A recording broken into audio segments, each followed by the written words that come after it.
The Turbografx 16 was released in USA in August 1989, and I believe that it was the best launch in the history of video games. By Christmas, they had already built up a very good, solid lineup along with the CD player. And the Turbografx 16, by the picture you can see that it had like a little top that came off. If you want to watch it again in slow motion, it had a great joypad to it. And in 1987 it was originally released as the PC Engine.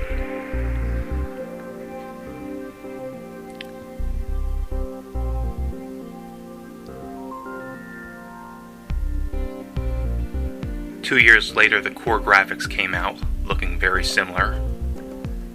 If you want to see a comparison, that's that right there. That's how it looks next to a PlayStation.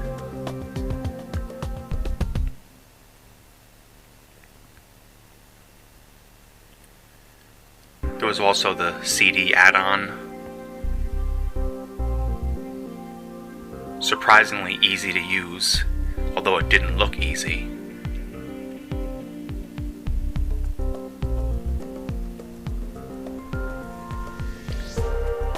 And NEC released a lot of really incredible looking game systems after that. And one of those is the PC Shuttle.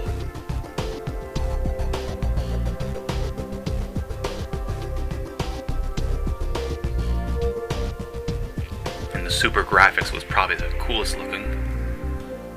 Only 5 games for it. But still everything was backward compatible, so you had the existing games you could use. And in the US, they released the Turbo Duo. Very solid looking system, and that's the Japanese counterpart.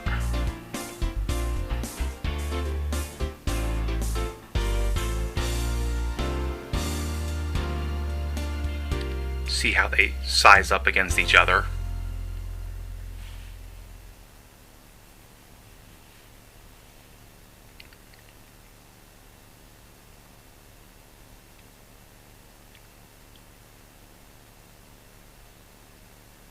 So it could fit either cards or CDs, obviously. Here's the great Turbografx handheld system. And this is how it looks next to the CDX and the Genesis 3 and a few other systems to get a good size comparison.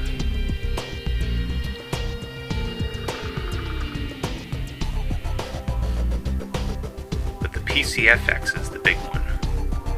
This is the one that handled very similar to a computer.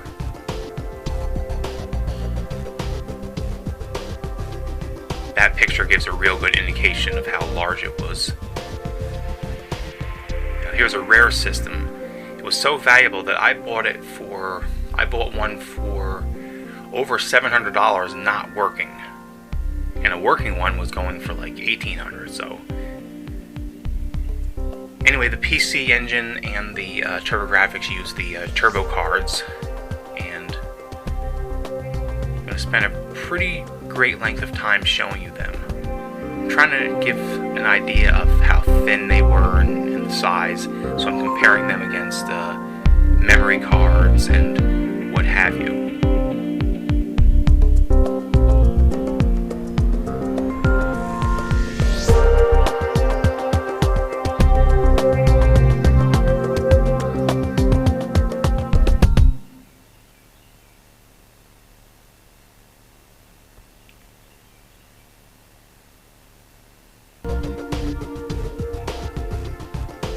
There's a PCFX game next to an FM Marty game and a few others. Now, one key difference is that the PC Engine games were more colorfully designed, while the Turbografx games were kind of simple. And I'm also including the Sega cards as well, since it's a very similar theme.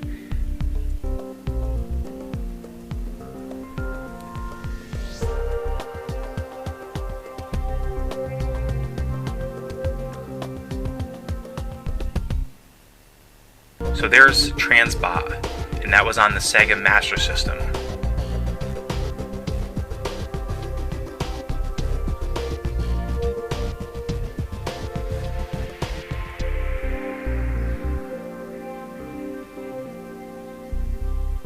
I'm also including some of their great artwork, which will be coming up.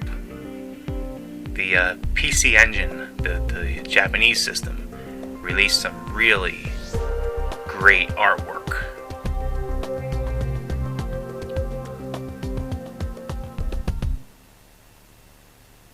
And it was called the He card instead of the Hue card. In America, it was the Hue card.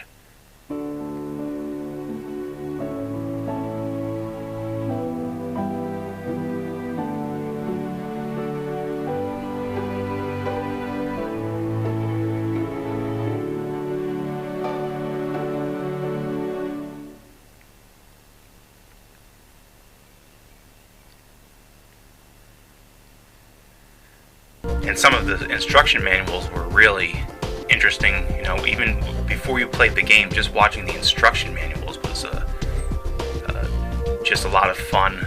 And you can see that I added a few there, just to give you an idea of how it was. Now, surprisingly, the Sega Master System was not the first to play the cards. Sega released the system a few years earlier.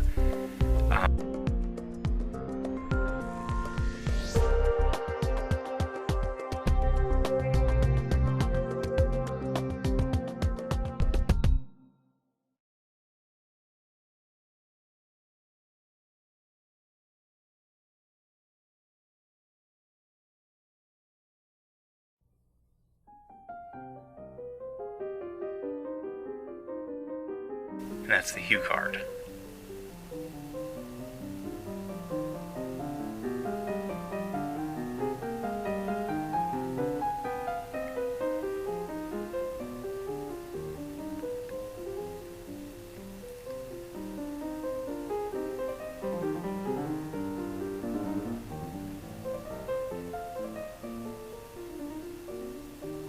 And eventually Turbografx games got a little bit more colorful near the end, with like TV Sports Football and a few others.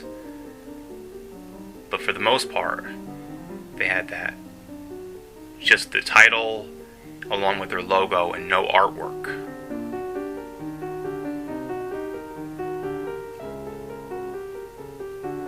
There's the He card and the Hue card.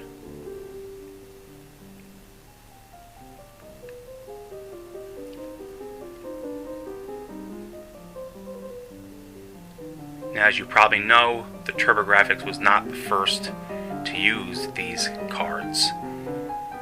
Obviously, the Sega Master System had done the same thing.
There's TV Sports Football.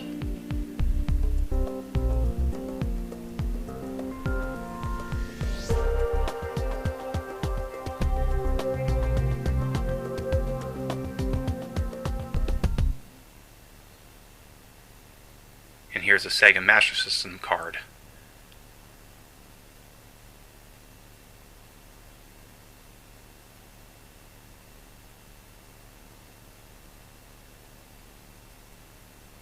It was considered somewhat controversial for Turbografx to use the card system because it only delivered a max of 6 megabits of memory.